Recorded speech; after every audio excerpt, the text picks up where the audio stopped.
লাল শাক ভাজি। এটা খুবই সিম্পল একটা রেসিপি। আমি খুব সিম্পলভাবেই আপনাদের সাথে শেয়ার করার চেষ্টা করছি। এইখানে এক মুঠো পরিমাণ লাল শাক আমি কেটে ধুয়ে সুন্দরভাবে পরিষ্কার করে নিয়েছি। দেন একটা প্যানে দিয়ে পর্যাপ্ত পরিমাণ লবণ দিয়ে এটাকে আমি সেদ্ধ করে নেব। আর এই পর্যায়ে চুলার আঁচটাকে অবশ্যই মিডিয়াম টু হাইয়ে রাখবেন। আর কোনো ঢাকনা দেওয়ার প্রয়োজন নাই। দেখবেন যে ঢাকনা দিলে শাকের কালারটা নষ্ট হয়ে যায়, লাল শাকটা একদম কালচে হয়ে যাবে। তো ঢাকনা ছাড়াই আমি এটাকে মিডিয়াম আঁচে রেখে সুন্দরভাবে সেদ্ধ করে নিচ্ছি। শাক থেকে এমনিতেই এরকম করে পানি বেরিয়ে আসবে, আর এই পানিটা শুকিয়ে না যাওয়া পর্যন্ত আমি এটাকে সেদ্ধ করে নেব।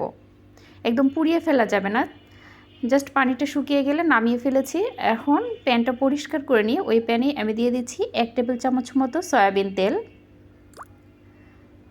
দিয়ে অ্যাড করে দিচ্ছি একটা বড় সাইজের পেঁয়াজ কুচি, আর দিয়ে দিচ্ছি কাঁচা মরিচ 5 থেকে 6টি, মাঝখান থেকে ফালি করে নিয়েছি। আপনারা আপনাদের স্বাদ অনুযায়ী ঝালটা দিয়ে দিবেন।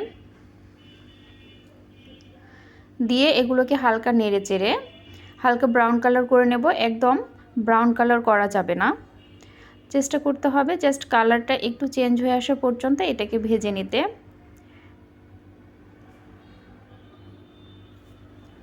আমার ভেজে নেওয়া শেষ। এখন আমি সেদ্ধ করে তুলে রাখা সেই শাকটা এখানে অ্যাড করে দিলাম। দিয়ে শাকের ভেতরে যে পানিটা ছিল এটা শুকিয়ে না যাওয়া পর্যন্ত আমি এটাকে সুন্দরভাবে ভেজে নেব। তবে একদম পুড়িয়ে ফেলা যাবে না, একটু মাখো মাখো থাকতেই এটাকে নামিয়ে ফেলবো, তাহলে এর টেস্টটা অনেক ভালো আসবে।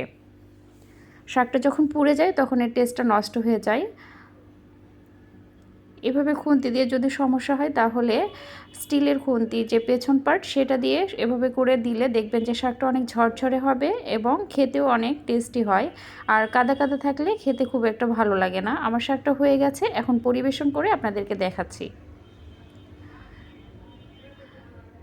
শাক ভাজিতে একদম পারফেক্ট ছিল, লবণ টবণ সব একদম ঠিক ছিল। আপনারা যদি একবার এইভাবে শাক ভাজি ট্রাই করেন, আশা করছি আপনাদের সকলের ভালো লাগবে, পরিবারের সবাইও অনেক পছন্দ করবে। আজকের মতো বিদায় নিচ্ছি, আল্লাহ হাফেজ।